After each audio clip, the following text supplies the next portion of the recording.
Rainbow of Sounds Music School kepada nak senang Maubri Bhoi District kepada perlong sisim citayo hak sisa jan Little Flower Higher Secondary School Maubri kedan bunjait kirukom hikai hak liang ka tem kaput bat karwai ke siau keyboard, gitar, western vocal, Indian classical vocal, kasi instruments bat kasi vocal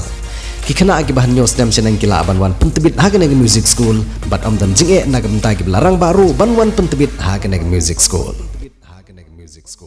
ते की Pynkhreh nam ta ne election la ya chai te ka training ru la ya chai ta bre ki sector officer ki zonal officer ru la le ki polling station madengkat ngaru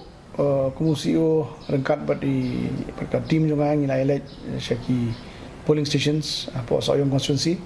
kiran report lightly ki polling stations baro te kumangi de ka kani ka campaign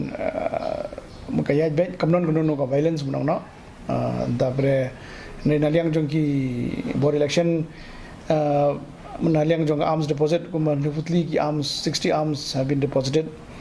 then kini ki bala long bound under preventive sections ru ki don kuma life for argon te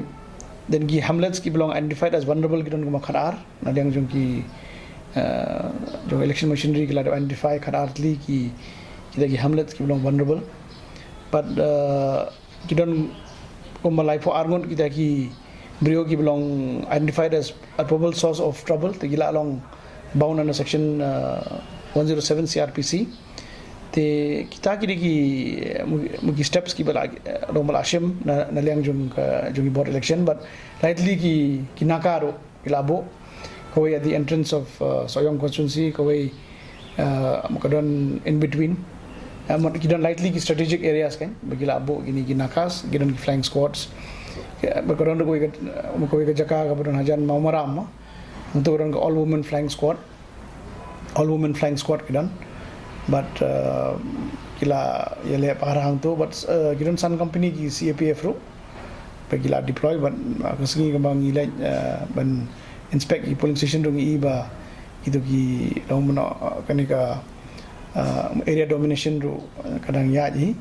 tindai banang no ka specific complaint of violence tingi khamyo nang no so far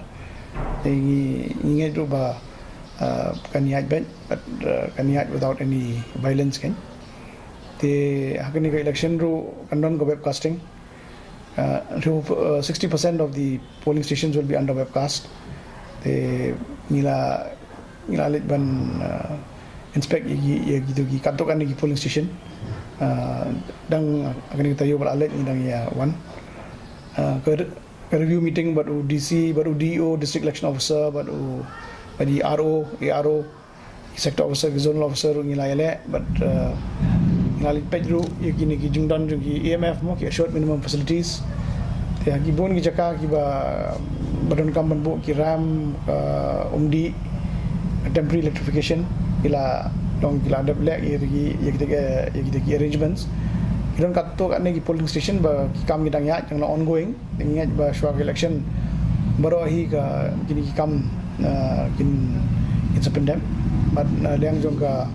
procedural part pra kum ka no kita declare holiday tu sini for Sohiong ban Iaid ki brio begini tab vote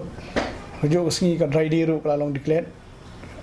hakili like sini shwa jongka election but nadiang jongka excise department ru kila ada penjari atau notification but abade ber counting ber akhirnya ke kenti ka counting along state central library apo ka premises jong state central library but akhirnya ke election ka ada of course ka counting jongka iska sales ka long apo JN stadium because ang tu ngidan kasautli ki constituency but palat praspat tam ki polling station ma te ndai kani bre kadi tangkawai ka single constituency patang politely ki polling station te sngewbha kan khamlong convenient ya baro ba kanlong angni station library but ki Pynkhreh ru kila ya chai ni lai one page ru ya ki Pynkhreh but ka adequate parking space ka don but ka don adequate arrangements sang to te ingat ba bana liang jong election commission ru ada approve ya gani ka relocation jong gani ka counting center kan long hang ya station library nam ta gani ka single no mungkin adjourn by poll kan jong ka single AC te kita ki menong ki highlights jong ka jong Pynkhreh by day berkenika forthcoming Sohiong adjourn by poll